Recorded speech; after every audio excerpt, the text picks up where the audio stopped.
Chers collègues, je vous remercie infiniment pour votre invitation et pour l'opportunité que vous m'avez donnée d'échanger aujourd'hui avec vous, de vous présenter mes idées et mes observations personnelles. Devant vous, aujourd'hui, se trouve une universitaire qui travaille depuis plus de 20 ans sur l'histoire et les cultures de l'Afrique subsaharienne et sur les représentations de l'Afrique en Occident avant et après la colonisation et qui, après 10 ans passés en Afrique, tout d'abord en tant qu'ambassadeur accrédité dans les 5 pays africains avec la résidence à Dakar, et après ambassadeur au Maroc, est devenu africaniste de cœur. Aujourd'hui, je voudrais vous proposer seulement quelques sujets de réflexion, le résultat d'une perspective combinée d'historien et d'ambassadeur.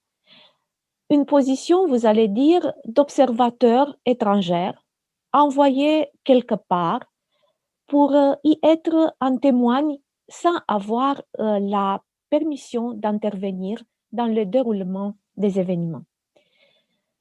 Certainement, la neutralité est un desideratum et du point de vue méthodologique, bien sûr, une utopie. Mais le desideratum et l'utopie peuvent être proposés et assumés tout en sachant que cela est impossible. Donc, aujourd'hui, je vais vous parler pendant quelques minutes des diplomaties africaines et de la diplomatie en Afrique, les profils, les enjeux et les défis. Donc, les pratiques et les expressions des diplomaties des États nationaux africains sur le continent et dans le monde sont nombreux et variées. Les initiatives d'intégration régionale, politique ou économique se sont diversifiées et affinées sous la pression de recomposition géopolitique et en tenant compte de nouveaux pôles de développement économique. Une nouvelle diplomatie continentale se construit sur les structures institutionnelles d'une Union africaine dont les dirigeants sont convaincus de la nécessité de réformer et de renforcer les institutions sur lesquelles l'organisation a été fondée.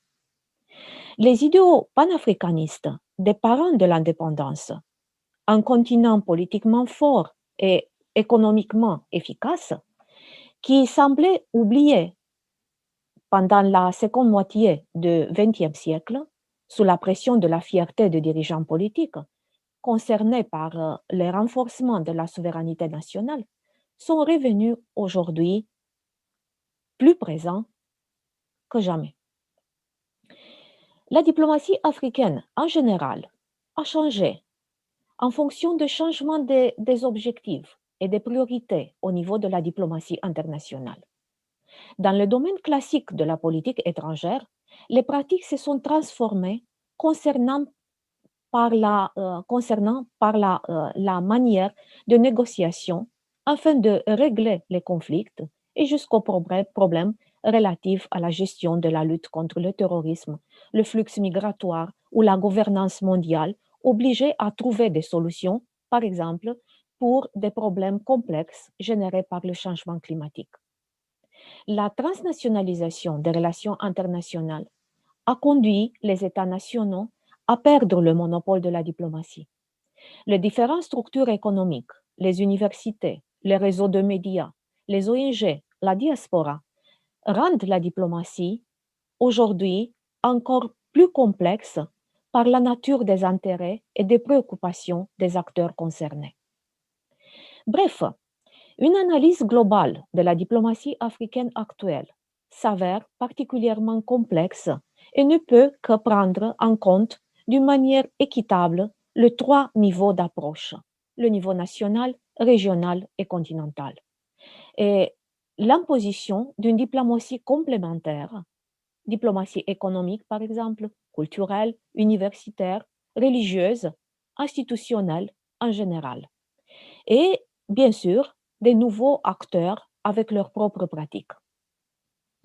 Bien que les approches diplomatiques soient nouvelles, les thèmes restent dans une large mesure les anciens thèmes. La conjonction avec le passé est un élément qui confère une spécificité à la diplomatie africaine en général, aux diplomaties au pluriel africaines en particulier.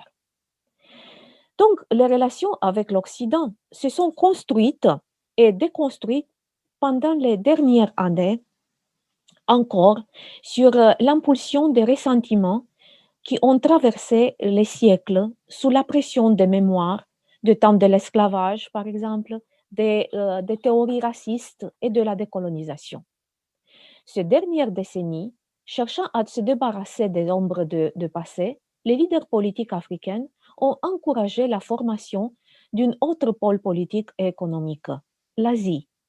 Et le récent exemple dans la coopération avec la Chine ou l'Inde ou la Turquie ne font que certifier cette nouvelle orientation.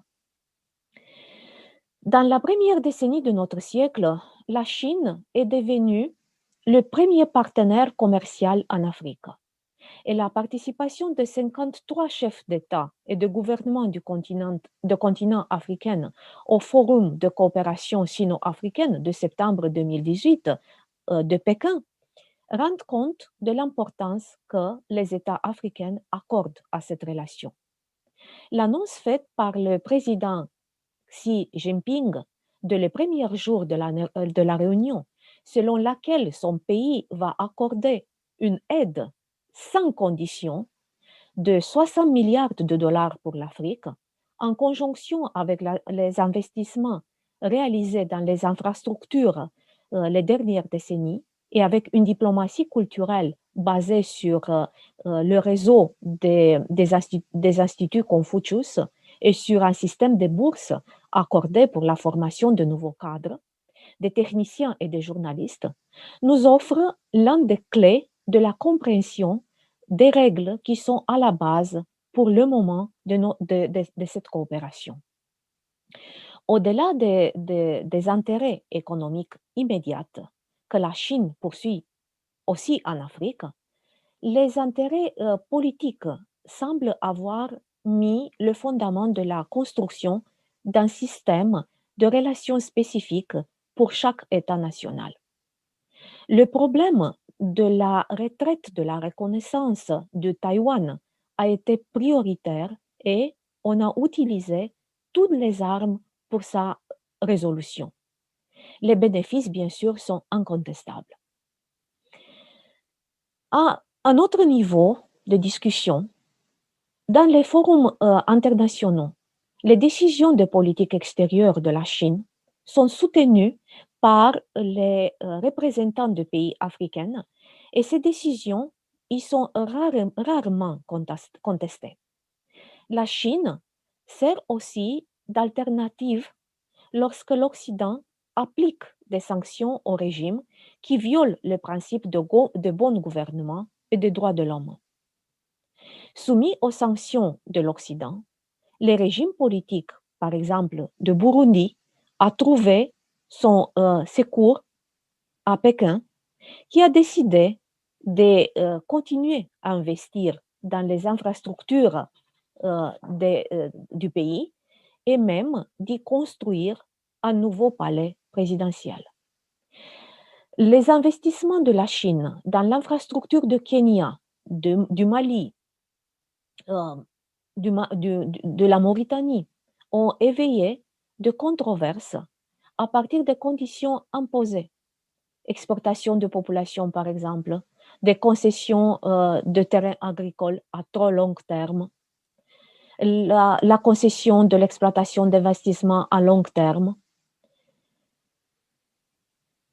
Le fait que des pays de l'Asie sont devenus des partenaires importants dans la politique et l'économie du continent africain ne signifie pas que les États nationaux africains diminuent la coopération avec les États-Unis d'Amérique, par exemple, ou avec l'Union européenne ou avec d'autres pays émergents. Je vous donne l'exemple de Ouganda, partenaire fidèle de Pékin, qui a attribué à la compagnie Total l'exploitation de 3/4 des réserves de pétrole du lac d'Albert au détriment de société chinoise KNOC. Je vais je vais soumettre à votre attention un autre problème.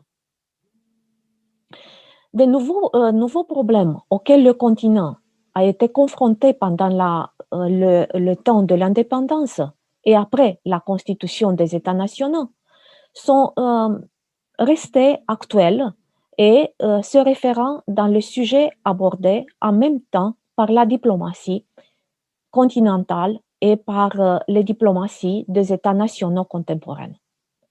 Je vais m'arrêter donc un moment sur le problème des frontières. L'Afrique contemporaine se transforme en ce moment sur les effets combinés de la démographie, d'urbanisation, d'ambition économique, militaire et religieuse. Les frontières visibles, matérielles ou symboliques, historiques ou naturelles sont également défendues et défiées sous la pression des redéfinitions identitaires.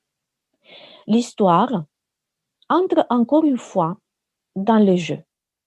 La nouvelle géographie politique, d'après l'indépendance, a largement respecté la carte coloniale. Les puissances occidentales ont fixé des frontières, dans de nombreux cas sans tenir compte de repères naturels, économiques, ethniques ou linguistiques. Les tentatives initiales, ponctuelles, visant à remodeler les critères ethniques, nationaux ou historiques ont échoué dans la plupart des cas, conduisant à la signature de la résolution de l'Organisation de l'Union africaine au Caire en 1964. Les États nationaux ont depuis eu la tâche difficile d'assurer l'unité et la cohésion nationale et de donner un sens commun à la construction nationale. Sur le territoire politique hérité de la période coloniale, se sont dessinées d'autres frontières, encore plus complexes du point de vue culturel. Avec la mise en place de transitions démocratiques et l'instauration du multipartidisme au début des années 90, la revendication des identités culturelles a mis en difficulté les constructions justificatives nationales et l'édifice même de l'État national, déstabilisant les frontières nationales protégées par la charte de l'Organisation de l'Union africaine, réduisant les possibilités d'intervention politique proprement dit et pervertissant le principe de la citoyenneté nationale. Au cours des dernières années, nous avons assisté à de nouvelles tensions sur le continent suite aux recompositions politico-identitaires, des clivages culturels, ethniques et religieux. Dans le moment de crise, des revendications territoriales ont été formulées invoquant le droit historique, le droit de première arrivée, de demande d'autodétermination et de déclaration d'indépendance. Le Nigeria, le deux Soudan, le Mali sont actuellement confrontés à de telles situations. La crise malienne, par exemple, de 2012, a mis en évidence le problème mentionné dans un État qui, sous les présidences successives d'Alpha Omar Konaré et de Amadou Toumani Touré, s'est imposé comme un exemple de démocratie. La manière dont la crise au Mali a été gérée au niveau national et continental a suscité l'espoir et a renforcé la confiance dans les capacités de leadership politique africaine. Les initiatives de CEDEAO et de l'Union africaine ont abouti à la résolution des Nations unies qui a donné le feu vert à l'intervention militaire internationale pour libérer la partie nord du pays de la tutelle de groupes rebelles soutenus par le groupe d'Ansardine. Les diplomaties nationales ont soutenu alors d'une seule voix le besoin urgent de préserver l'intégrité territoriale de l'État national du Mali, menacé par la déclaration d'indépendance d'Azawad et par la programmation de l'État islamique indépendant au nord du pays le 27 mai 2012. Le danger que les arguments ethniques et religieux greffés sur le conflit politique manipulé d'une manière idéologique pour mener à la naissance d'identités meurtrières soit alors perçu de façon plus forte que jamais. La boîte de Pandore n'a pas dû être ouverte et tous les leviers diplomatiques ont été utilisés à cette fin. La défense de l'intégrité des frontières nationales est devenue le noyau dur autour duquel des stratégies diplomatiques ont été articulées pendant les dernières années par de nombreux États africains. Les diplomaties nationales, dans ce contexte, ont soutenu différemment la cause nationale. Et les priorités politiques et diplomatiques ont souvent reflété la personnalité du président. Je vous donne un exemple. C'est l'exemple du Sénégal. Un exemple qui est très intéressant à cet égard. Pendant les années 60, le président Senghor, face aux effets pervers de porosité frontalière, a défendu la nécessité de construire en Afrique une diplomatie de relations apaisées entre les différents États limitrophes. Il a plaidé pour une nouvelle formule d'intégration africaine, je cite, par cercle concentrique, fin de citation, en commençant par les États limitrophes pour former une seule entité sociologique, culturelle, ethnique, économique, avec une forte identité au-delà des frontières. Dans cet esprit, le Sénégal, la Guinée, la Mauritanie et le Mali ont mis les bases en 1965 de l'Organisation des États riverains du fleuve Sénégal, réalisant une première partie de ce projet. Les efforts diplomatiques du Sénégal ont continué à viser, sous tous les présidents de la République, Abdou Diouf, Abdoulaye Wade et Macky Sall, à transformer la région dans un lieu de paix et de développement, ayant pour fondament les relations historiques et ethniques dans l'articulation d'un espace homogène du point de vue politique, économique et culturel. L'intégration régionale est de plus en plus perçue comme une solution à moyen terme pour assurer la cohérence des constructions qui se sont articulées sur la base d'une identité culturelle en cours de définition. Le renforcement des institutions régionales pour contraire la fragilité des institutions étatiques nationales est devenu prioritaire au cours des dernières décennies. Du point de vue économique, il y a beaucoup d'exemples d'intégration régionale réussite. Communauté économique des États d'Afrique de l'Ouest, par exemple, ou communauté économique des États d'Afrique centrale. En même temps, la somme des diplomaties régionales, fondée sur les cultures politiques partagées, pourra constituer l'identité commune d'une diplomatie continentale. Mais, en ce moment, une diplomatie continentale s'impose encore difficilement devant les diverses formes de leadership national et même devant les orgueils nationaux. Héritier de l'organisation de l'Union africaine, L'Union africaine d'aujourd'hui, née en 2002, comprenant à présent 55 États et ayant pour l'objectif la promotion de valeurs de la démocratie, des droits de l'homme et de développement du continent entier, semble entrer dans une période de réforme issue de la volonté des nouveaux leaders de restituer à l'organisation l'autorité morale sur laquelle on puisse la transformer dans un réel régulateur et arbitre de politique régionale. Le 29e sommet de chefs d'État de juillet 2017, consacré à la jeunesse et à la réforme, a été nommé sommet de l'émancipation, de la tutelle étrangère et de la prise en main de leur destin.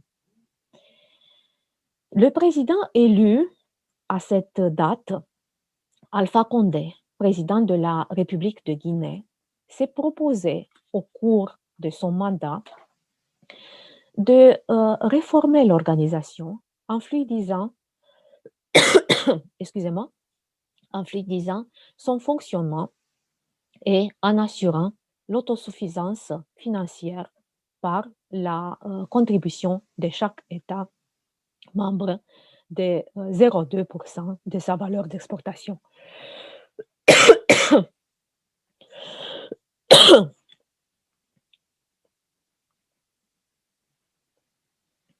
Excusez-moi. Panafricaniste convaincu et promoteur de l'idée de politique commune sur le continent, Alpha Condé a plaidé pour une plus grande intégration politique et économique des zones de libre-échange, pour l'institution des passeports africains, pour une politique commune de défense des droits de la diaspora africaine et pour la promotion des principes du fonctionnement de l'Union africaine sur le continent.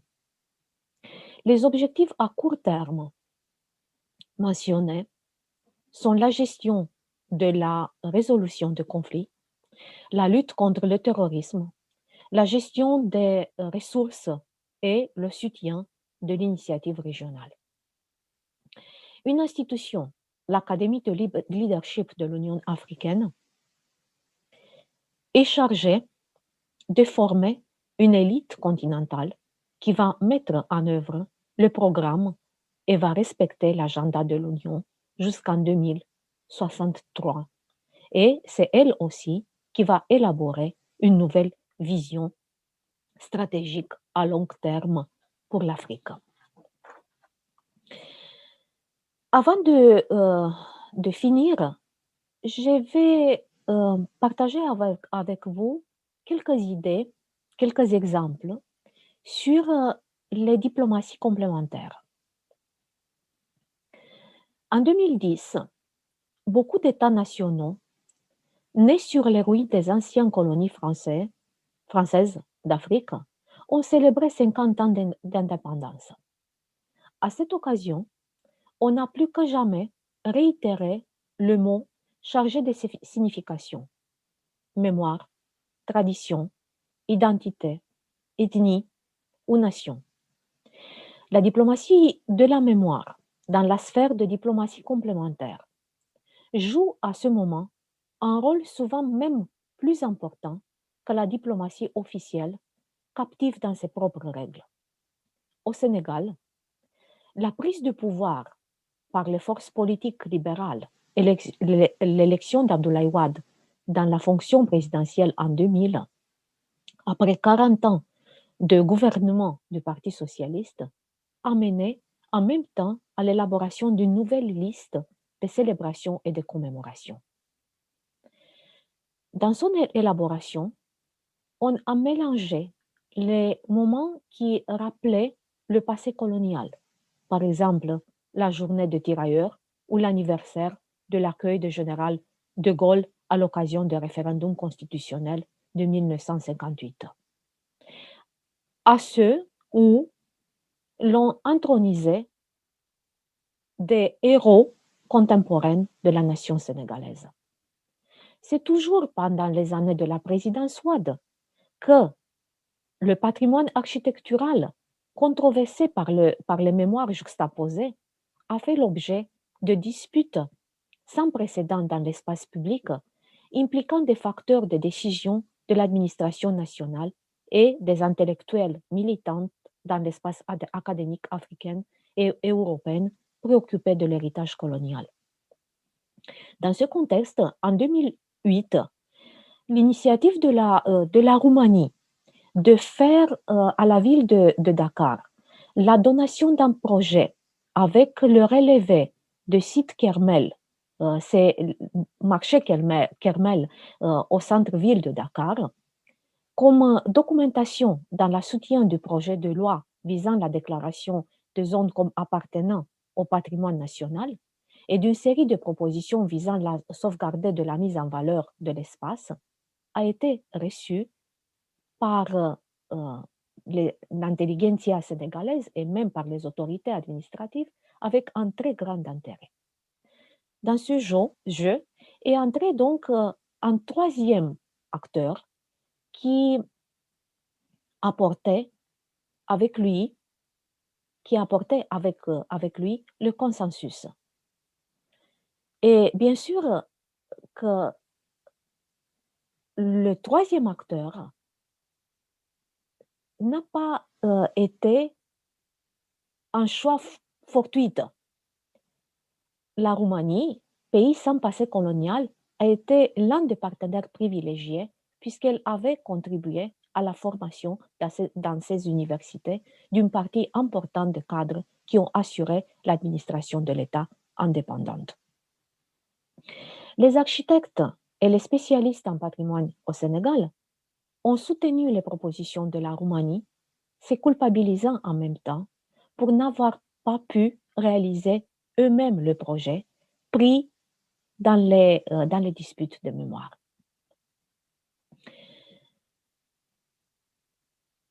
Donc, les diplomaties complémentaires se sont avérées très efficaces ces dernières années lorsque les États nationaux doivent faire face aux provocations d'une ampleur difficile à gérer. Ça veut dire, je vais vous parler de la migration et le terrorisme, et qui impose des changements d'attitude et de pratique.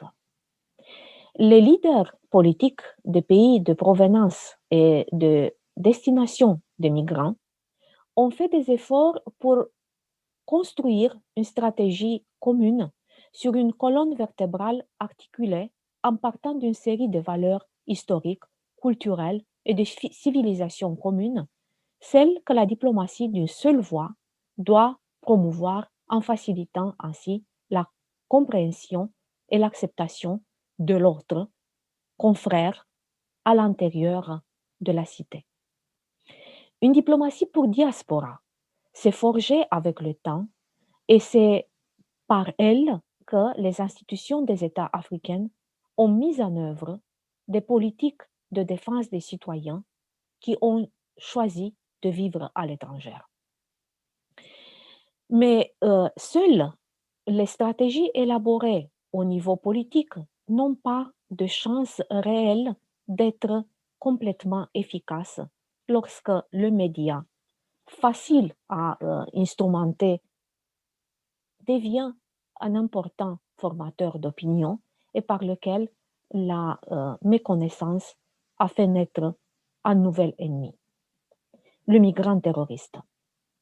Dans un monde hystérisé par les conséquences immédiates de l'exode de la population venue d'Afrique et des attentats terroristes, et où l'on parle de plus en plus de confrontation entre les civilisations, la diplomatie culturelle détient un rôle important à côté de l'activité de différentes organisations humanitaires dans la sensibilisation de l'opinion publique devant le drame des réfugiés et dans le changement graduel des mentalités. Un tel exemple est représenté par l'initiative du journal Le Monde, qui a publié dans ses cahiers du Monde, sous le titre Destin d'exilés, l'histoire du parcours de 6 émigrants pendant 2 années de séjour dans les pays européens, dans l'attente de décisions sur leur futur statut. Cette présentation a eu comme prétexte une exposition euh, qui a été présentée par un photographe espagnol en 2016. Le photographe espagnol a présenté les photos dans cette exposition, les photos de 118 immigrants sauvés en Méditerranée. Je ne voudrais pas abuser de votre temps et en conclusion, je vais préciser que la mondialisation, les frontières, le terrorisme, migration, redéfinition identitaire et culturelle ne sont que quelques-uns des défis des dernières décennies auxquels la diplomatie est obligée à réagir. Les formes de coopération et de négociation diplomatiques ont été affinées et elles sont devenues plus complexes avec la multiplication des thèmes prioritaires inscrits sur l'agenda des relations internationales et avec la diversification des types d'acteurs concernés. Le monde diplomatique africain a changé. Les pratiques diplomatiques ont changé. Mais beaucoup d'anciens sujets sont encore d'actualité et les liens avec le passé sont plus actuels que jamais. Je vous remercie pour votre attention.